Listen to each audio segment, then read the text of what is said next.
Olá, seja bem-vindo ao podcast Não é do INSS. Eu sou Rafael Castro, do RPPS de Navegantes, e te convido a acompanhar a gente nas principais plataformas de streaming. Estamos no Spotify, Deezer, Apple Podcasts e Amazon Music. Ainda estamos para entrar no Google Podcasts. Não deixe também de acompanhar a gente no nosso Instagram, @NãoÉDoINSS. Nesse segundo episódio, o bate-papo é com a Cirleide da Silva, diretora do RPPS de Ubatuba, São Paulo. Ela e o seu time de 9 servidores, 9 apenas, chegaram ao Progestão nível 3. E ela conta pra gente como é que é esse trabalho atualmente no RPPS. Isto posto, bora pro nosso bate-papo. Olá, Cirleide, tudo bem? Seja bem-vinda ao nosso podcast. E já vou emendar a primeira pergunta aqui para você. Qual que é o procedimento de Comprev que é feito com o Instituto de Ubatuba? Relatório e tudo mais, então... Comprev aqui para mim é bem... Eu tenho uma equipe de Comprev, Rafael. Nós acabamos... Quando houve essa mudança do sistema, né? Lá que a gente começou a falar 19, 20, né? Que a mudança...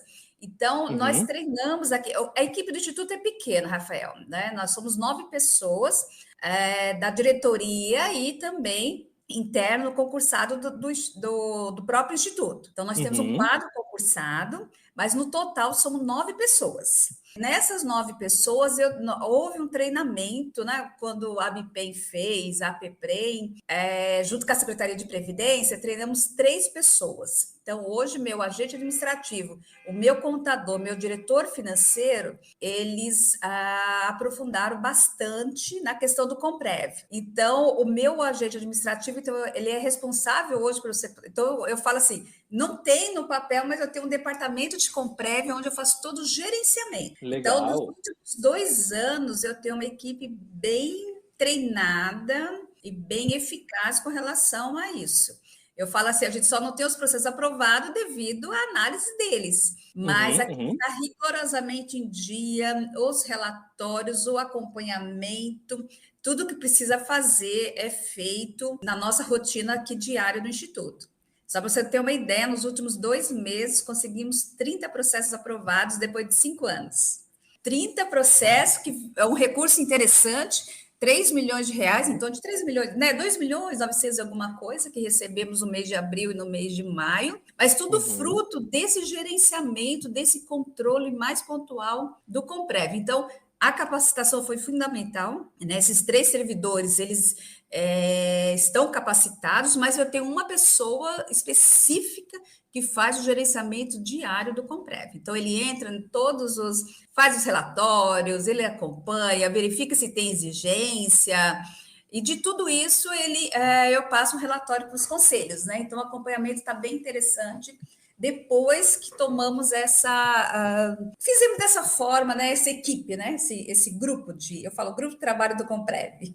Então, com 3 pessoas já conseguiram uma boa arrecadação, né? Uma boa... Olha, 5 anos, Rafael. O último processo aprovado tinha 5 anos. Então, fizemos tudo quando houve essa migração do sistema, que vieram muitos processos em exigência, fomos fazendo lá um a um, né? Pegando todos os processos, verificando. Você tem ideia, todos os processos estão em dia no lançamento. Então, se você entrar lá, o que podem ser lançados no sistema de compensação previdenciário, o meu departamento já fez, né? Todos os processos que acabaram de ser homologados, ele já entra, já faz toda a planilha, o processo, os procedimentos e lança no sistema. Mas para a gente foi muito bom, porque é complicado você falar para conselho e até para a própria municipalidade por que eu não recebo essa compensação, né? Dá a entender que é por falta de gerenciamento interno. A gente demonstra que não, nosso papel foi feito, só que a gente depende da análise da Secretaria da Previdência, né? Do INSS. O que não significa que eles conseguem fazer, né? É isso que eu falo, eu vou até um certo ponto. Então, até um certo ponto, tudo bem do Instituto ser cobrado. Foi o que nós fizemos aqui. Olha, o que compete ao Instituto? Lançar, encaminhar e acompanhar. Verificar se tem exigência, então tudo isso é feito. Mas fora isso, eu não posso... Como é que é chegar lá do INSS? Olha, analisa meu processo. A gente tem que respeitar a fila, né? Tem toda aquela dinâmica da Secretaria de Previdência. Mas foi bem interessante, foi muito bom essa capacitação, né, desse grupo específico e desse acompanhamento mais pontual por parte do Alexandre, que é hoje o responsável pelo Comprev aqui no Instituto. Esse Comprev representa quanto na folha mensal do Instituto? Olha, que eu não sei vocês, Rafael, aqui, né, o Instituto, né, num resumo, o que ocorre? O Instituto de Previdência, ele tem 20 anos. O nosso grande concurso foi em 91. Para você ter ideia, em 91 foi o grande concurso do Instituto e praticamente 70% dos servidores são desse concurso. Isso já foi um alerta que eu estou no Instituto desde 2006, né, na diretoria, mas faço parte do Instituto como conselho desde 2004. Então, desde 2006 eu lembro, né, com o antigo presidente, os antigos conselheiros, nós já vimos trabalhando com relação ao cálculo atuarial, quando seria aquela curva, né, de declínio, por uma massa envelhecida, né, como nós chamamos aqui. Então, lá em 2006, nós falávamos, né, para a municipalidade, discutindo no conselho, olha, lá para 2020, 2022, essa curva ela vai começar a ter uma tendência de diminuir a arrecadação e aumentar o custo da folha. E o que eles falavam para nós, mas você está em 2006, está falando de 2020, 2022, né? É um exagero do Instituto, toda essa questão, né? Então não olhavam muito essa questão do passivo. O que ocorreu? Não houve, não sei no município de vocês, um grande ingresso de 91 para cá de novos servidores. O que houve foi uma grande procura por aposentadoria, por essa massa já está envelhecida e essa massa já está com direito a se aposentar. Se eu pegar 91 professor, então é a nossa leva que estamos desde 2020. Hoje, o que o Instituto de Previdência arrecada com as contribuições previdenciárias não são suficientes para pagar uma folha de pagamento dos inativos. A nossa folha mensal está em torno de 3.200.000 reais. Então, o que você perguntou, o que entrou desses 3 milhões foi para pagar uma folha de pagamento dos nossos inativos. Isso levando em consideração de que se trata de uma massa que já está há mais de 30 anos, que está nativa e não se renovou essa massa e já está procurando aposentadoria. Já está procurando aposentadoria. Então, só para você ter uma ideia, nos próximos 5 anos, 40% da nossa folha de segurados ativos tem direito a se aposentar nessas regras atuais. O grande centro nervoso deixa de ser o setor de investimento, por exemplo, e passa a ser o Comprev agora. O Comprev, é o que eu falo assim, nós ficamos muito preocupados, investimento, vamos investir bem. Só que esse investimento, ele só vai dar um retorno muito bom se eu não tiver esse passivo que eu tenho com a concessão de benefício. Então, se eu tiver que pagar mais do que eu vou receber, né, do que eu vou arrecadar, que eu vou ter de ganho, vai ficar complicado lá na frente. Então, nós hoje estamos nesse patamar. Hoje, o Instituto de Previdência, ele tem uma folha muito grande de inativo. O Instituto é pequeno, nós recebemos mensalmente 3 milhões de reais por uma folha de quase 3 milhões e meio. Então, mensalmente, eu tenho que descapitalizar o Instituto para poder complementar a folha de pagamento. Interessante que é algo que não é comum, muitos RPPS que estão no início dessa curva de desinvestimento e vocês já estão nessa outra fase, né?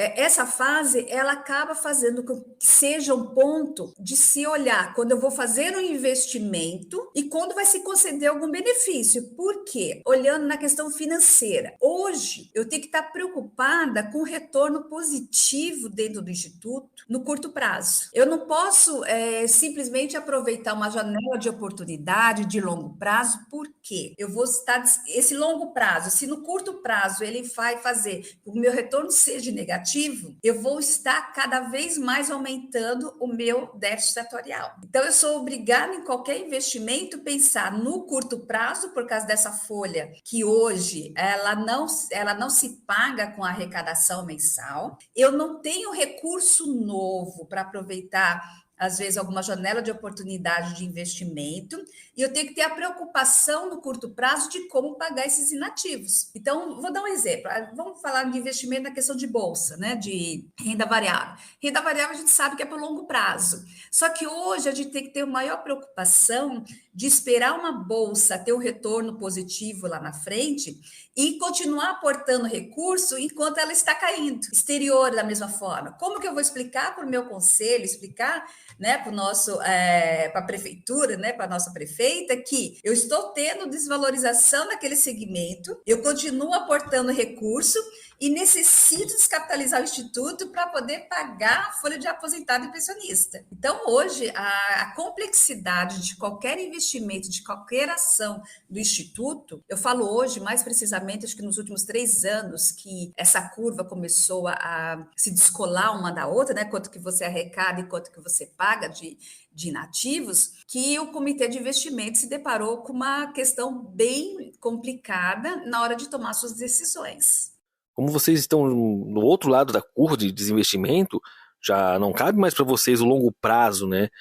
Dado isso, o que vocês têm feito, o que vocês têm visto como oportunidade para colocar na carteira de curto prazo? Então, o que nós fizemos, né? Há muito tempo não conseguimos bater meta atuarial. Desde 2020, acho que 2019 foi o último ano que conseguimos bater a meta atuarial com uma certa folga. Com esse momento de volatilidade, com essa pandemia que veio, vamos dizer, com um aprendizado muito grande para nós, veio também essa questão de grande volatilidade no mercado, né? Trouxe muita volatilidade. A questão de saúde, depois a questão econômica do mundo afora, não é só o Brasil, né? E acho que aqui no Brasil uma pitada política, né? A gente sempre trabalhou assim nos últimos 2 anos o tripé dos nossos investimentos, né? Que não tem como eu não olhar para essas 3 questões quando nós vamos decidir alguma ação no Instituto de Previdência. Então, de 2020 para cá, o que nós verificamos? Uma oscilação muito grande, uma volatilidade muito grande, infelizmente para baixo, não para cima, né? Que volatilidade pode ser positiva, mas nesse caso não está sendo, com relação aos nossos investimentos. Então, o que nós deparamos? Entramos nessa curva de arrecadação menor do que o pagamento, com esse fator, esse ingrediente a mais desse tripé muito volátil, nós acabamos encurtando bastante a nossa carteira de investimento, Rafael. Qual que foi o ponto decisivo para encurtar essa carteira, tentar aproveitar ao máximo? Essa subida da taxa Selic. Então, a gente verificou que nossa carteira estava muito exposta, sofrendo muita volatilidade negativa, principalmente quando houve esse aumento gradativo, que vem ocorrendo esse aumento gradativo da taxa Selic. Então, o que a gente discutiu no conselho, no Comitê de Investimento e Conselho? Primeiro que eu não tenho recurso extra que eu possa aplicar. Qualquer aplicação que eu faça em qualquer fundo, eu tenho que fazer um resgate e fazer uma migração. Então, se você fazer um resgate em um momento de volatilidade, eu corro o risco de aquele investimento ser promissor, ele ser muito ruim, porque eu vou estar registrando uma desvalorização na nossa carteira. Foi o fator. E nós fizemos o quê? Começamos desde 2020, tentar diminuir a volatilidade, trazendo por curto prazo alguns fundos de investimento do Instituto. Então, aqueles fundos que eles estavam praticamente ou 0 a 0, né, sem desvalorização no ano, mas no acumulado um retorno positivo, e que a tendência dele seria sofrer bastante com a volatilidade, a gente começou a migrar e fazer o resgate. Um exemplo disso, fundo IMAB5+, não sei se vocês tiveram algum momento na carteira, ao longo desses últimos anos, e acabamos encerrando nesse ano, Rafael. Então, a gente tentou diminuir, e essa diminuição, essa volatilidade, a gente acabou encurtando a carteira, indo para fundos DI, e também nós aproveitamos esses fundos de vértice de curto prazo, 23 e 24, né, lançado por algumas instituições financeiras. Então, nós acabamos não comprando títulos públicos diretamente, mas entrando nesses fundos de vértice em alguns momentos ao longo de 2021, mas no final do ano, e nesse primeiro trimestre de 2022. Então, se você ter uma ideia, a carteira do Instituto de Previdência, ele saiu desse longo prazo, nesses fundos mais voláteis, né, e indo para esses fundos de curto prazo. 23 e 24 na nossa carteira está representando hoje praticamente 60% do nosso patrimônio. Nós temos ainda um pouco de títulos para 2024, títulos mesmo, né, que foram adquiridos lá em 2005, que representa em torno de 10%. Nós temos ainda uma parcela de renda variável exterior, em torno de 7% da nossa carteira, e renda bolsa local em torno de 7% da nossa carteira. No começo do ano, né, quando fizemos a política de investimento lá no final de 2021, no planejamento, na programação, era chegar em torno de 20% de renda variável no nosso investimento. Nós pisamos no freio, recalculamos essa rota, né, como a gente fala, e não fizemos novos aportes, aproveitando essa queda, né, como eles falam que a bolsa está barata, mas a gente não foi às compras com relação à renda variável viável diante desse fator que eu comentei com você, que é essa curva nossa. Arrecadação menor, despesa maior. Um trade-off, né? Ou vocês vão aproveitar a oportunidade de bolsa barata, ou a Selic alta para conseguir um resgate no curto prazo. Isso que nós fizemos.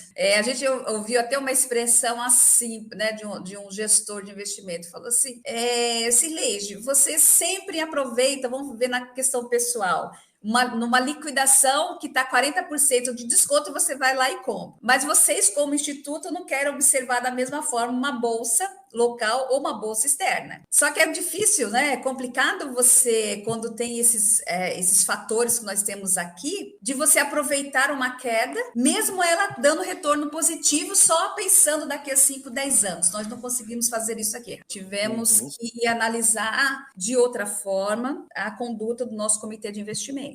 Infelizmente. Como vocês estão do outro lado da curva, nem todo RPPS tem essa maturidade de vocês, que precisam ver muito o curto prazo, né? Vocês conhecem algum outro RPPS que tem essa mesma característica de vocês? Olha, você sabe que a forma, a conduta, eu acho que é muito local. Eu conheço alguns RPPS que têm esse mesmo problema com o Instituto, só que eles olham de outra forma. Nós temos uma preocupação aqui muito grande, Rafael, com relação ao ente, né? Nós sabemos que qualquer ação do Instituto pode ocasionar um aumento do déficit e, consequentemente, um aumento de uma alíquota do nosso município. Então, não sei o município de vocês, o município de Ubatuba não é um município que tem recursos para toda a sociedade, e qualquer despesa a mais com o Instituto vai fazer falta na saúde, na educação, em qualquer outra ação do município. Então, nós temos muito essa preocupação de, não, vou pensar só no longo prazo, qualquer necessidade de aporte é problema da municipalidade, nós não olhamos dessa forma. Então, como você perguntou, né, você colocou, eu conheço sim, alguns institutos que pensam dessa outra forma, não, eu vou pensar no longo prazo, se tiver que ter aporte, esse é problema da municipalidade, não do RPPS. Então, eles aproveitam, vamos dizer assim, essas janelas de oportunidade, pensando somente no futuro. Nós aqui, eu falo nós, diretoria, conselho de administração, fiscal e comitê de investimento, não temos essa visão, né? Nós analisamos todos os lados, ficamos preocupados sim com a municipalidade e tentamos fazer o melhor para o nosso RPPS e para o nosso município também. Dito tudo isso, na avaliação atuarial é feita alguma recomendação de aportes incrementais? Isso já foi passado isso para vocês também? Não foi. Nós temos um aporte, né? A prefeitura faz. No nosso plano de aporte, para você ter uma ideia, para 2022, 7%. Né? Então, tem uma alíquota suplementar de 7%, que a municipalidade vem repassando. Aqui eu faço uma ressalva, Rafael, nós não temos problema com a municipalidade de repasse. Nunca tivemos, nem quando teve a pandemia, que existia aquela possibilidade de não repassar e fazer um parcelamento. A municipalidade nunca cogitou fazer isso. Então, aqui nós temos o repasse rigorosamente em dia, né? Temos um único plano de parcelamento que foi de lá de muito longe. Pra você ter uma ideia, faltam 4 parcelas para encerrar. Então, o Ubatuba não tem parcelamento, né? Novo não foi feito isso. E hoje todos os planos são seguidos rigorosamente pela municipalidade. Porque isso ajuda a saúde financeira de vocês de manter os aportes em dia, né? Nós não temos atraso, Rafael, isso não ocorre. A prefeitura ela pode até deixar de pagar alguma coisa, mas como é que se diz? O recurso para o RPPS é a primeira coisa que se separa na municipalidade. Ao longo de todos esses anos, como eu falei para você, teve um único momento lá atrás, acho que foi em 98, alguma coisa assim, né? Um repasse que não foi realizado. E esse parcelamento, como eu falei, ao longo desses anos, foram pagos rigorosamente diz, e faltam 4 parcelas. Em 2023 vamos entrar o ano sem parcelamento nenhum. Falando sobre programas de pré e pós-aposentadoria, eu estava vendo no site de vocês e vi que vocês fazem 2 eventos mensais de pré, né? Isso. O que nós fizemos ao longo desses anos, vou falar 2020 para cá, devido à pandemia, né? Nós tivemos que reaprender muito. Nós tínhamos ações bem fortes até 2019, né? Tudo isso por causa do Progestão. Então, desde 2017, a gente vem aprimorando os nossos atendimentos internos. Então, com relação ao pré-aposentadoria, o que nós tentamos fazer? Aprimorar e tentar atender o máximo possível dos servidores. Então, para você ter uma ideia, anualmente, nós, através do cálculo atuarial, né, e de uma planilha que o Instituto vem alimentando desde 2017, a gente vem controlando esses servidores que estão aptos a se aposentar, né? Então, como a gente tem essa massa envelhecida, esse acompanhamento, nós temos uma janela de 5 anos, né? A cada ano nós vamos eliminando depois. Encerra 2022, eu tiro todo mundo que aposentou e vamos incluir os hábitos a 2023, né? Então, eu tenho uma planilha que ela vai se alimentando ao longo desses últimos anos, que a gente iniciou lá em 2017. Então, uma das ações que nós tentamos fazer de forma mais... Com a volta da pandemia, né, o Instituto voltou a atender. Então, o que nós pensamos? Vamos tentar fazer um evento que fique no nosso calendário e que a gente trabalhe de duas formas, Rafael. O atendimento, não sei, no município de vocês, no RPPS, ele toma um tempo grande da minha equipe. Eu tenho uma equipe pequena. Então, às vezes, eu acabo sacrificando a minha equipe num atendimento, e nesse atendimento nós começamos a planilhar. Quem que eu atendo? Quem são esses servidores, né? Eu falo que o Instituto ele tem que dar todo atendimento a qualquer servidor. Só que o que a pandemia fez com que a gente aprendesse? Que o atendimento nem sempre é presencial. Eu posso atender com qualidade, atender de forma rápida, usando outros mecanismos. Um WhatsApp, o nosso Fala Conosco do nosso site, uma ligação, um e-mail. Então, o que a gente começou a selecionar aqui, Rafael? Aquele servidor que entra em contato com o Instituto, que quer fazer uma simulação,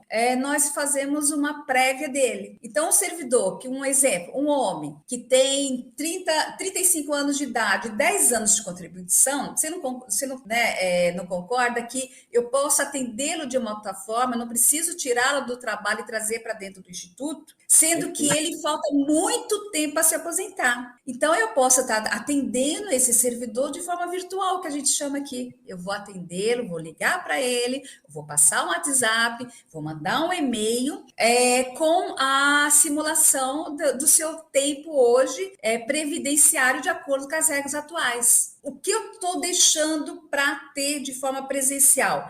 Aquele que está faltando 1, 2, 3 anos. Então, nós instituímos a partir desse ano, né, 2022, no nosso calendário fixo. Nós, no começo do ano, divulgamos todo o nosso calendário de atividades do Instituto, incluiu pré-aposentadoria. Então, eu tenho 2 datas fixas. Que o servidor ele liga, nós fazemos essa seleção, né, dessa forma, ele está mais perto ou não para se aposentar, nós agendamos com ele e através desse agendamento, o que faço internamente? Eu faço um relatório previdenciário com a situação que ele nos informou. A gente verifica se ele tem tempo do INSS, eu tenho tempo do INSS de Estado, eu tenho um controle aqui de todas as certidões que foram apresentadas, se eu verifico que ele não apresentou, já tem uma observação nesse ficha cadastral dele, verifico a questão do recadastramento, se ele recadastrou, se está atualizado, e verifico quanto tempo ele tem para se aposentar.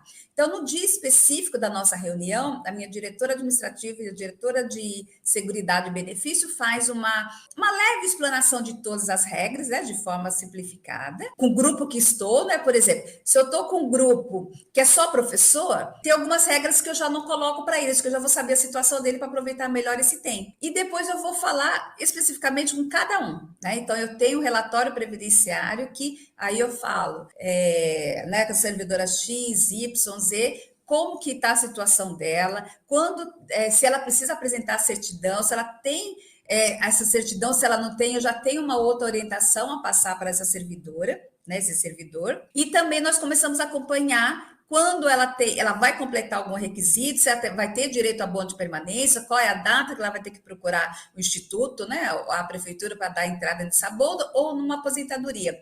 Então, isso nós percebemos uma adesão bem grande, né, ao longo desses meses, né, que foi implementada agora em 2022, aceitação bem interessante, a procura também, Rafael. Então, estamos bem satisfeitos com esse tipo de atendimento. E fora isso, nós fazemos por categoria esse pré-aposentadoria. aposentadoria. Então, por exemplo, a Câmara Municipal tem 36 servidores, né, vinculados ao Instituto. Então, nós fomos até a Câmara Municipal, né? Ele não veio nessa programação do pré-aposentadoria. Guarda Civil, da mesma forma, né? Guarda Municipal nossa. Fizemos específico para ele. Então, o que nós fizemos no nosso calendário no pré-aposentadoria? Tem específico as datas e fazemos também por grupo de servidores. Que aí nós vamos até o local, uma forma mais fácil de estar com toda essa equipe. Vocês já têm essa previsibilidade de quando cada servidor vai se aposentar, o que mostra alguma qualidade nessas informações que vocês têm. Isso se deve ao RH da prefeitura, que tem esse trabalho de pegar essas informações quando admite o segurado, ou isso vem do censo de vocês? Vem do nosso censo. O que acontece?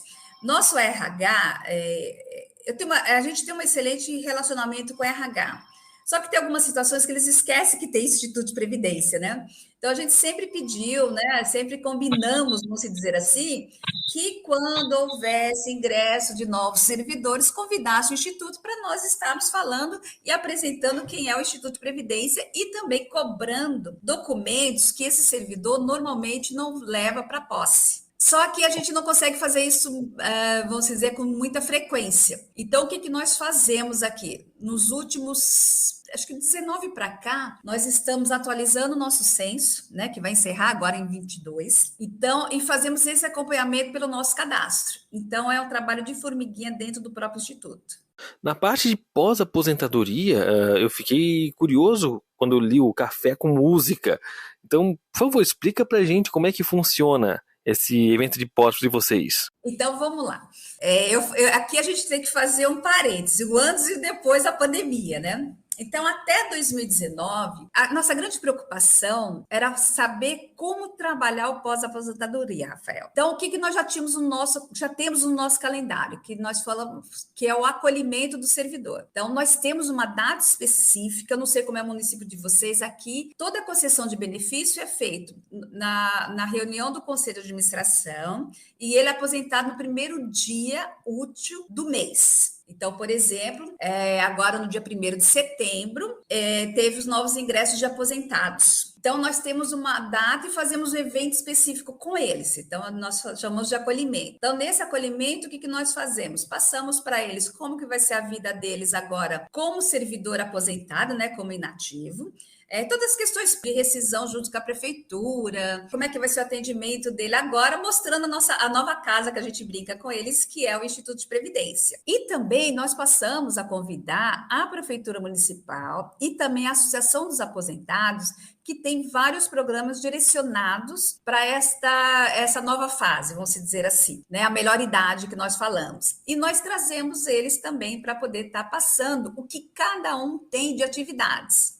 Até 2019, foi desenvolvido esse Café com Música. Nesse desenvolvimento Café com Música, que é feito com a Associação dos Aposentados, e lá, o que nós fazemos? Uma divulgação com os nossos aposentados. Então, o local, o espaço e a organização é da Associação dos Aposentados, né? Espaço Clube Azul. E nesse Espaço Clube Azul, não é só aposentados do RPPS, né, do Instituto, mas sim aposentados em geral, né? Tem outros aposentados lá também. Então, qual que é o objetivo desse programa? É uma tarde, a cada 2 vezes no mês, ou pelo menos uma vez no mês, 2 horas mais ou menos, aonde esses servidores, esses aposentados vão poder cantar, dançar, e o mais importante é a troca, a socialização, né? É você rever aquelas pessoas que fez em algum momento parte, né, da sua vida ao longo do seu trabalho junto à prefeitura, ou então você abrir novas portas e ter novas pessoas,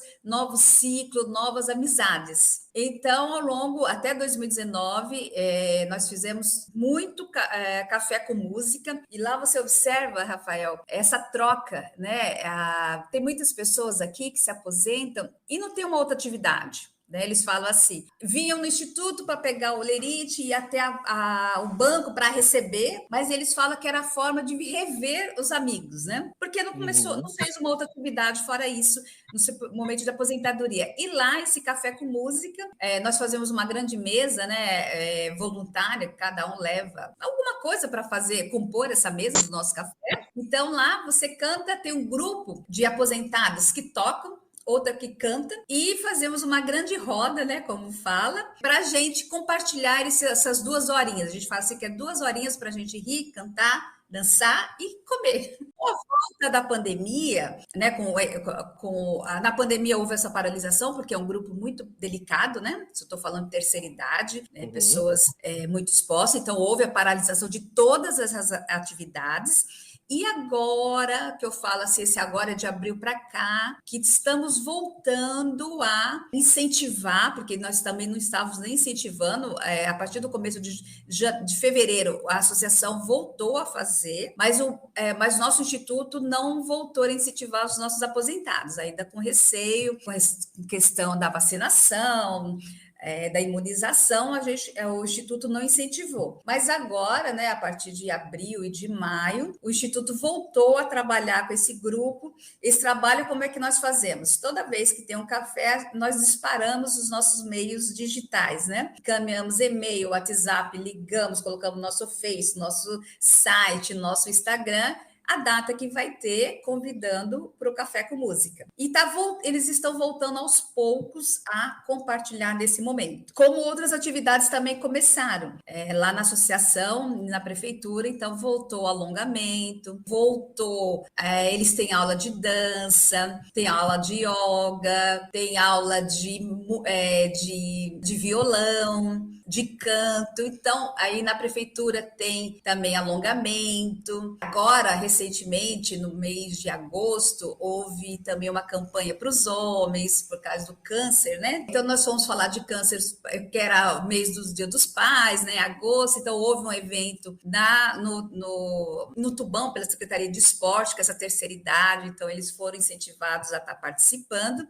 E agora, uma outra campanha que nós abraçamos junto com a municipalidade, a Secretaria de Saúde, ela, nos postinhos, ela desenvolve uma vez por mês, dependendo do posto, né, da localidade, algumas atividades também. Leva profissional da saúde para falar de algum problema, e onde eles desenvolvem também, tentam fazer uma yoga, um alongamento, então lá leva um profissional de saúde e o profissional de educação física, nos postinhos, né? Então, a gente tenta selecionar os nossos aposentados pelo bairro que ele mora e a gente vai também incentivando a procurar esses postinhos para estar fazendo essas atividades também. Então, esse pós-aposentadoria, nós estamos trabalhando vinculada com a associação e a própria prefeitura.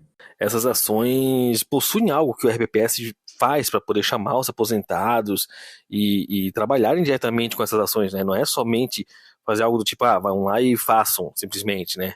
Não, nós fazemos esse acompanhamento depois e nós temos o feedback delas depois. Um exemplo, esse da saúde entrou no nosso projeto, então a coordenadora, ela até esses dias ela mandou um agradecimento, né? Que depois que o Instituto abraçou essa causa com eles, né? Diz que o comparecimento aumentou bastante, Rafael. Então, que os nossos aposentados falam que eles não sabiam desses eventos, né? E não sabiam a importância. Então, não é só ir lá. Então, lá elas trabalham, por exemplo, trabalham a questão física, emocional e também a questão de saúde. E tudo isso depois nós fazemos aqui um acompanhamento interno, né? Tem todo o acompanhamento desse público, né? Como que a gente conseguiu, como foi alcançado, o que foi alcançado, o que nós podemos fazer para melhorar. E a gente vem percebendo que cada vez mais a prefeitura que tem esse tipo de ação com a terceira idade, ela vem procurando o Instituto como forma de acesso a esse grupo. Então, isso vem fazendo parte do nosso pós-aposentadoria. Já vem como uma qualidade de vida, né? E aqui também nós temos vários feedbacks que eles fazem parte do nosso relatório, dos aposentados, né, dizendo, que legal, que bom, eu não sabia, agora eu vou acompanhar, eu estou gostando de acompanhar, eu acabei formando um outro grupo, esse outro grupo está sendo muito bom, nós saímos para tomar um café, nós vamos viajar, lá, nós combinamos alguma coisa. Então, isso é muito bom. Então, a gente percebe que o objetivo está sendo alcançado, que que a gente sempre fala no nosso primeiro pós-aposentadoria, que é o acolhimento. Que eles estão fechando um ciclo como ativo, mas que no fechar esse ciclo, ele tem a possibilidade de abrir um outro ciclo e um leque enorme de coisas, fatos que eles poderiam fazer, que não conseguiam enquanto estavam trabalhando, mas que agora, nessa nova fase, eles têm toda a oportunidade de estar fazendo outras atividades, que a gente sempre ressalta, né? Tem pessoas que é difícil, depois de 40 anos, você num lugar trabalhando, você começar uma nova vida, né? Então, a gente tenta passar para eles que não é que você está deixando nada, você está começando um novo período, um novo ciclo, uma nova vida, abrindo um novo leque, né? Então, a gente tenta mostrar isso para eles, que a vida é feita de fases, né? A gente tem a fase, né, do nosso trabalho como ativo, e que agora ela está entrando numa outra fase. Eu falei, não é tão gostoso nós que moramos em praia, em plena terça-feira, você poder ir numa praia, você dizer que você vai fazer uma atividade física às 3 horas da tarde, né? Ou às 10 da manhã, você fazer uma caminhada. Isso você não podia como ativo. Eu falei, olha que lado bom que vocês têm agora, que você pode programar qualquer viagem. Ah, não, vou viajar de terça a sexta. Você, como ativo, você não pode fazer isso. Você está no seu, né? Você tem um trabalho. E que agora você, como aposentado, você vai poder ter essa nova fase. Então, a gente tenta demonstrar. Isso começa lá no pré-aposentadoria, Rafael. Nós tentamos aprimorar mais esse pré-aposentadoria, trazendo esse servidor, conversando bastante com eles, né? Mostrando tudo que vem com a ação dele de se aposentar e o que ele pode ter depois. Então, um é o início do ciclo, que é o pré-aposentadoria, que vai até o nosso pós-aposentadoria. A gente tenta, né? Estamos tentando ao longo desses últimos 3 anos, mais aprimorar cada vez mais esse trabalho junto a esse nosso grupo, esses nossos segurados. Bom, prometo que essa vai ser minha última pergunta, tá bom, Cileide? Não, mas olha, Rafael, eu tô adorando falar. Se você deixar, olha, eu vou falando, que eu falo assim, Rafael, eu comentei com você, já estou há 16 anos no Instituto de Previdência, eu venho da prefeitura, sou servidora, né, estatutária, sou servidora concursada, tenho 32 anos de prefeitura, trabalhava numa área que não tinha nada a ver com previdência, né, eu sempre fui da Secretaria de Administração, mais precisamente do Departamento de Compras, né, ligada à contabilidade. Mas quando eu fui convidada, né, a participar de um conselho, a participar da diretoria, eu fui mordida, como a gente brinca, pelo bichinho previdenciário. Então, eu me identifiquei bastante com essa vida previdenciária, né, com esse mundo previdenciário, com essa família previdenciária, e eu amo o que eu faço, Rafael. Eu me identifiquei muito com a previdência, todas as várias facetas que a Previdência tem, né? Não é só o benefício, mas tem a parte administrativa, financeira, contábil. Então, eu vi que é um mundo difícil, né? Um mundo de eterno aprendizado, mas que, para quem gosta, é fascinante.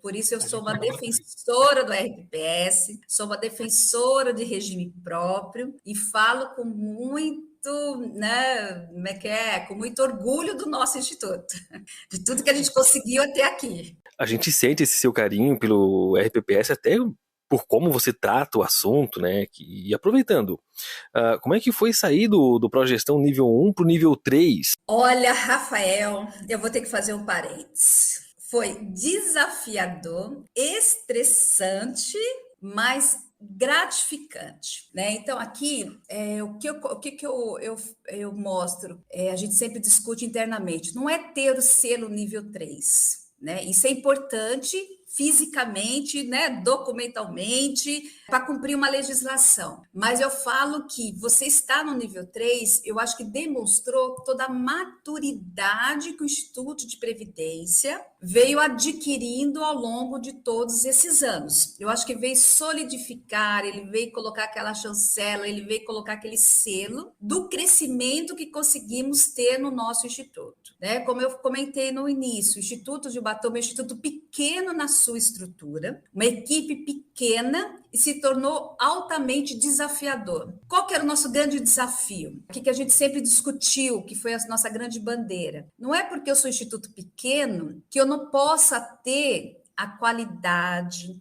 o profissionalismo, a governança de um grande instituto. Só que em patamar distinto, é claro, eu não posso comparar o Instituto de Ubatuba com o Instituto de grande porte, como Jundiaí, Manaus, né, Alagoas. Eu acho que cada um tem o seu perfil, mas eu acho que esse selo, né, que a gente buscou tanto nível 3, foi o quê? Verificar internamente, qualificar internamente o Instituto de Previdência de Ubatuba. Colocar ele como referência, mas referência de que forma? Na gestão. Eu acho que ele veio demonstrar, consolidar e mostrar para toda a nossa equipe conselhos que era possível, sim, eu trabalhar internamente. Vou dar um pequeno exemplo, com um mapeamento que exige no nível 4, com um relatório de controle interno que exige no nível 4, mesmo que eu não vá no nível 4. Mas por que eu falo isso? Porque ele mostra e ele acabou trazendo para o Instituto uma melhora nessa nossa governança. Então, vários fatores, várias alterações que foram realizadas ao longo desses últimos anos foi com relação à nossa busca pelo nível 3. Por quê? Se eu voltar no passado lá em 2016, a gente sabia que queria crescer, que queria melhorar, que queria estruturar, queria ter uma melhor governança. Mas a gente se deparou de que forma? Como fazer? E eu acho que o Progestão ele veio demonstrar o quê? Como você tem que fazer, qual que é esse passo a passo. E a gente foi, aos pouquinhos, buscando esse passo a passo, trazendo para dentro do Instituto, e qual que foi a melhora que a gente sempre defende e demonstra aí, hoje. Uma melhora na qualidade de trabalho interno, uma melhora de prestação de serviço para quem a gente tem que fazer, que são os nossos segurados, uma melhora de controle excepcional e, principalmente, uma visão do Instituto como todo, aonde eu consigo otimizar aquilo que realmente é necessário e alterar alguns caminhos que nós estávamos fazendo que demandavam um tempo muito grande, mas que o resultado lá na frente não era tão satisfatório. Então, nós olhamos o nível 3, de 1 para 3, um crescimento, um amadurecimento do nosso RPPS. E quantos que são os guerreiros que trabalham no RPPS? E qual que é a massa de segurados que vocês têm em Ubatuba? Olha, para você ter ideia, eu falo que é guerreiros mesmo, eu defendo isso. É claro que nós temos que ser realistas também, né, Rafael? Hoje eu estou defendendo, junto com o meu conselho, para encaminhar para a municipalidade uma reestruturação do nosso quadro, né? Então, hoje o quadro do Instituto de Previdência é com 9 pessoas, muito difícil, sacrificante, mantermos o patamar que estamos hoje. Então, está muito difícil. Então, estou defendendo uma alteração do nosso quadro, trazendo mais servidores estatutários para o quadro do nosso instituto. Então, nós estamos nessa fase conversando com os conselhos para aprovar a alteração do nosso quadro. Hoje nós temos 2.000 servidores ativos e 850 entre aposentado e pensionista. Volume grande, é um volume grande, por isso que eu falo que o Progestão acabou me dando essa visão. Um exemplo, com o Progestão eu acabei desenvolvendo algumas ferramentas internas de gerenciamento, e com essas ferramentas, uma delas é uma ficha de atendimento, né? Então aqui nós instituímos desde 2017 ficha de atendimento, que eu queria entender, Rafael, quando a minha diretora de benefício vem, eu trabalho o dia inteiro, não consegui dar conta, atendi o dia inteiro, minha mesa está transbordando. Eu queria entender o que era esse atendimento, quantos eram, quais eram, e se a gente não poderia melhorar. Então, hoje a ficha de atendimento, ela me demonstra isso. Então, eu consigo saber mensalmente quem foi que atendeu, o que atendeu, quem esteve no instituto, qual é a forma de atendimento, se eu posso melhorar essa forma de atendimento. Só para você ter uma ideia, tem mês que eu tenho 1.000 atendimentos. 1.000. Se você ver lá nos meus relatórios de atendimento, é claro que ele está defasado no meu site, que eu não consegui ainda subir o mês de julho e agosto. Só para você ter ideia, a média de atendimento do Instituto de Previdência é de 700 a 1.000 mensais, dependendo do mês.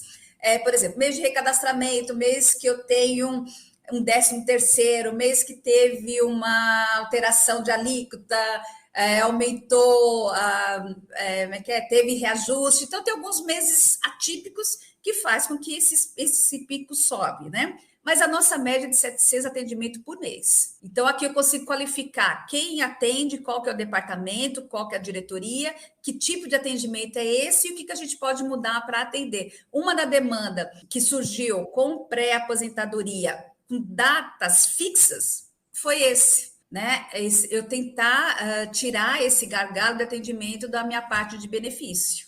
Então, você vê, é um grupo pequeno e grandes desafios. E mais tudo que a gente tem que fazer, né? Para Tribunal de Contas, Secretaria da Previdência, DIPR, é de PIN, é relatório, é controle interno, é atendimento de servidor. Como eu falei para você na semana passada, estávamos em pleno momento eleitoral com os conselhos. Então, é muito desafiador. É desafiador, o Instituto ele chegou no nível que ele precisa, para crescer, alterar a sua estrutura. Realmente precisa reestruturar, porque com 9 apenas é difícil, né, de manter esse nível de governança, mas mesmo com esses 9, vocês já conseguiram algumas premiações, né?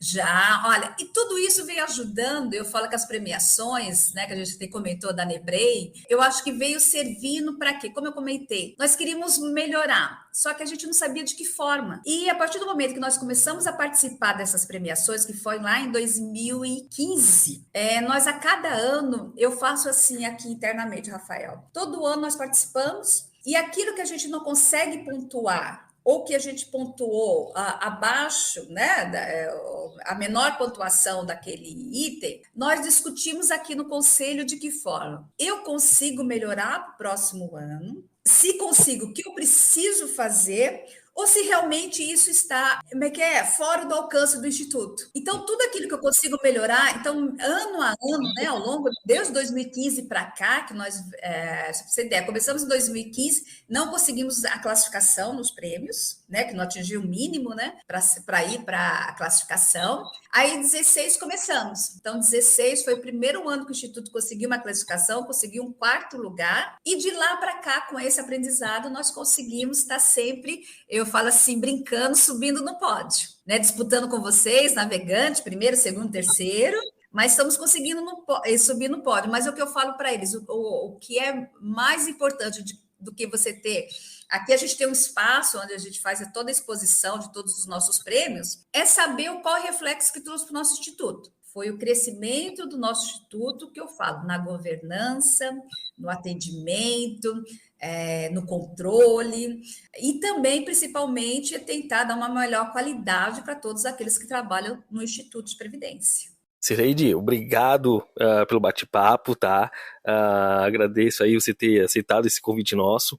E para quem tiver ficado com alguma dúvida ou com alguma curiosidade sobre Ubatuba, sobre o trabalho de vocês e queira falar com vocês, qual que é o contato? Olha, aqui no Instituto nós temos nosso site, que é ipmu.com.br.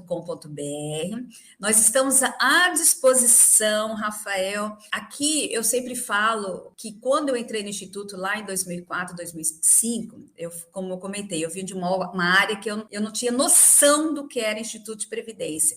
Então, eu, ao longo desses anos, me deparei com muitos colegas previdenciários que me ajudaram muito, muito, muito, muito e compartilharam a sua experiência. Por isso que eu falo, eu compartilho com muito orgulho, com muita satisfação, aquilo que eu consegui aprender ao longo desses anos. Então, o que precisar do Instituto de Ubatuba, acesse nosso site, nosso telefone tem lá no nosso site. Se quiser ligar, passar um e-mail, nosso e-mail é ipmu@ubatuba.sp.gov.br e também o nosso telefone, que é o WhatsApp, que é o 12 3833 3044. Eu estou à disposição, o Instituto de Ubatuba está à disposição para o que precisar, Rafael.